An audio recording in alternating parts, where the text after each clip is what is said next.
Sucker Punch is repeating the exact same character design mistake that we've seen in other failed games such as Concord, Dragon Age the Veilguard, and even the cancelled Perfect Dark reboot. Atsu proves that Sucker Punch has learned nothing from the mistakes of others. Salam, my name is Musfa. I'm an indie game developer of Sabr Path. I work on small indie games that I self-publish on Steam. I've also worked within the AAA game industry. Ghost of Tsushima was a huge risk, but it was also a massive hit. Anytime any studio makes a brand new IP, even when they're a proven studio, it is a huge risk for them to make a brand new IP with brand new characters in a new world. But it paid off. It became a massive hit. The game is amazing and it gained lots of fans. There's value in building a new intellectual property with the world, the characters. When any creative studio, whether it's video games, books, TV, or whatever, make a brand new IP that resonates with people,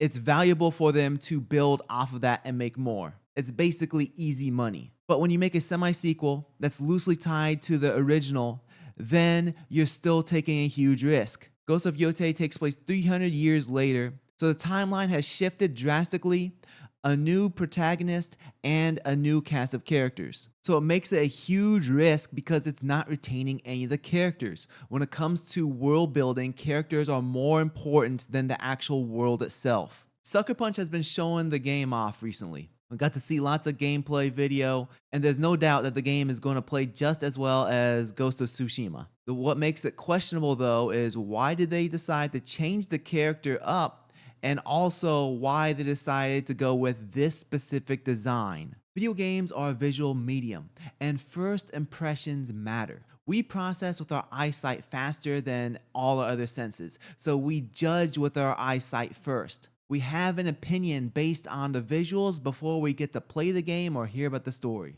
And this is why visual appeal is so important. Appeal isn't about hypersexualization. It's about being attractive in a positive way and drawing in emotionally. This is an action game, and the target audience are males. For a serious action game, males want to have a character who looks powerful and cool. That's not just for males. Even females want to see a character who's aspirational or cool looking. Main characters need to immediately resonate with the audience, and this was a core problem with Concord. None of the characters looked like main characters, and no one cared about the game because all the characters looked ugly. There are exceptions to this, and usually it has to do with games that have memes, such as when Uncharted had Donut Drake, or Fortnite allowing you to play as goofy characters like a banana. Let's break down Atsu's design as to why she's not going to work. I want to clear this out first. I'm not here to make fun of anyone's looks. I understand that they made the character look like the voice actress. I'm focusing my critique on the character and not the voice actress herself. One key difference between her and Jin is that Jin is a man. Because he's a man, it's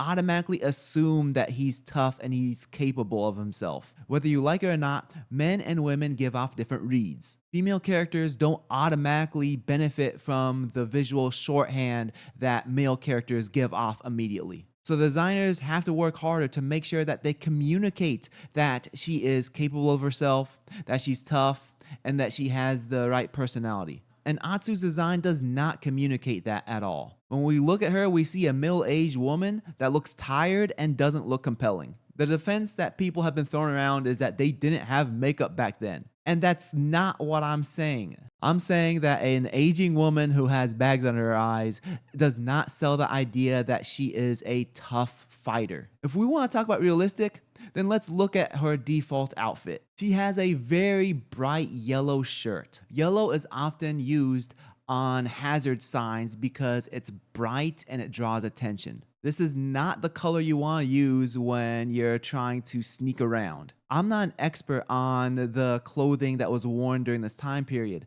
so I asked myself, does this make sense for them to wear such a color? You don't need to be an expert to search online and see, is this something that makes sense or not? All you have to do is ask questions and then do research. And then the counter argument to this is, oh, this is just one outfit. You can change your outfit. But seeing the other outfits, they also look very bright and goofy as well. Let's take a case study and compare her to Noai from Assassin's Creed Shadows. Noai is a flawed character design, but she's more believable. Her default shinobi outfit is dark, which works well for her stealth gameplay. Also, they made her more appealing looking. She's a young woman and they didn't hypersexualize her either. Another thing with Noe is that her character matched the gameplay. Because she's a woman who's smaller than all the other guys, you can't just charge in head on and fight all the guys. You are forced to play the game in a stealth manner and avoid conflict. Once you start fighting guys head on, then you're going to have a harder time playing the game because she has lower HP than Yasuke. The problem of Naoe's design, though, is that it's bland and there's nothing iconic or memorable about her design, which I will give Sucker Punch credit for Atsu, though. Her character design is much more memorable looking. She has the straw hat, the half Oni mask, and even though the yellow isn't realistic and not practical, the yellow and black is actually a very good looking color scheme. The problem with the yellow and black is it just doesn't work in this more realistic, grounded world. If this was in a very stylistic anime with a visual punch, then her design would work well in that type of setting. Her color scheme works well when it comes to marketing materials such as posters, the box art, etc. But if your argument is it's realistic, her attire is not realistic. Here's what Sucker Punch's designers overlooked and why it matters. Her appearance does not match her physical capabilities. She's a middle-aged woman who's fighting multiple men head-on. Her clothing is also very loud and draws attention. It's very impractical considering that stealth gameplay is a core part of the game. And this creates a tonal mismatch on what you're doing in the game and the character that you're playing in the game. And this isn't the first time that Sucker Punch has misread what players want. When Infamous 2 was first revealed, the main character, Cole McGrath, looked completely different. He not only had a different voice actor, so his voice was different, but he dressed different and had hair. Fans were upset because this didn't match the character that they fell in love with in the first Infamous game. Sucker Punch heard the complaints. They kept the new voice actor, but at least they changed his design to better match how he looked in the original game. They were able to listen to fans back then, but it seems like they're not listening to fans right now. Since I'm a game designer, I'm going to share what I would do if I were in the place of creating this character. First, I would tell them we are definitely doing Jin again, but then they tell me, no, it has to be a woman. Then I tell them, all right, let's make her a young woman who's capable of doing stealth. But then they tell me, no, it needs to look like Erika Nishi and you need to make her look even older. So here's what I would end up doing. Common colors that were used back then were like deep navy blue, black, or earthly colors such as olive, rust, or brown. Those were common colors that were used. Also, a color that has more pop to it that is still realistic is a crimson red. So instead of using a bright yellow, I'd use a more earthly color like the same color as the straw hat. That would be the new color for her shirt. And also, it's not a bright color that draws attention to her. I'd use red as an accent color or an accessory like a sash. That way, the color makes her design more interesting without drawing enemies' attention. To make her more believable, I'd give her full chest armor instead of like a half chest armor,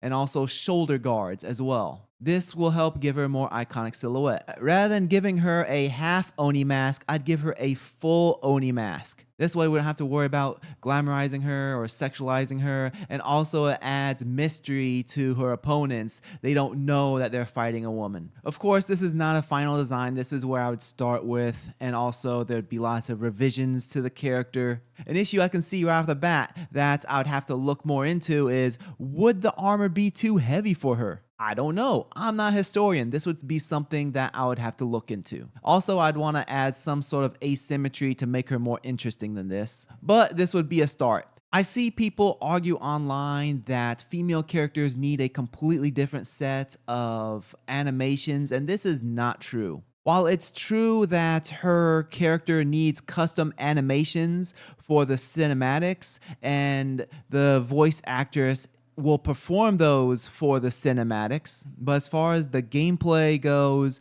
a lot of the animations can be reused from character to character. The only animations that really matter between male and female are idle stance and walk animations. Other animations such as sprinting, rolling, attacking, climbing, etc., all these animations are interchangeable between men and women. So this is Mixamo, which is Adobe's library of animations. This is not meant to be any sort of technical explanation or tutorial. This is just meant to show how easy it is to transfer an animation from one character to another. This stance is considered the default stance, which is called the T-pose. And when I disable the model, I can see the skeleton to the character. When I switch over to different characters, the skeletons might differ, but the different parts are the same. I can easily assign an animation to the character model. And when I switch character models, the new character model will still do this animation. Doesn't matter what the character looks like as long as the skeleton has the right parts. Some models don't work as well due to clipping with the body parts, but it will still do the animation. This character would need a custom animation due to his big head. But for the most part, you can switch between male and female characters with the same animation as long as the models are rigged correctly. So animation shouldn't be a factor. The only animations that they need is for her to walk like a woman and have an idle stance like a woman, which they should already have those available for the other female characters. Studios have been pushing for these character designs for years, and the audiences have been clearly rejecting the games that have these characters. It's not a coincidence. Concord, Dragon Age the Veilguard, and the canceled Perfect Dark reboot. These games clearly didn't show good character designs that were appealing. A AAA game like this that has hundreds of developers working on it, that costs millions of dollars to develop, it needs to make millions more to break even. Why risk it all just to have a subversive character? You'd want to have a character that appeals to as many people as possible, not one that makes people question what's going on. AAA studios need to quit chasing this trend because it was never a trend to begin with. Appeal does not mean sexy. It's about clarity and connection. It's about a design that's immersive, draws attention, and it makes sense. Atsu was not designed for a mass audience. Atsu was designed for 5 people. There is a chance that this game can do well due to the fact that the first game built a large audience and there's lots of fans who want more. But there's also a huge chance that people will look at that main character and say, what's going on? Do I even want to try this out? And the risk isn't even worth it. Let me know in the comments, would you play as Atsu, or does her design turn you off from playing the game? I'd really appreciate it if you like the video to help with the engagement and boost the algorithm. Please subscribe. Thank you. Take care. Salam.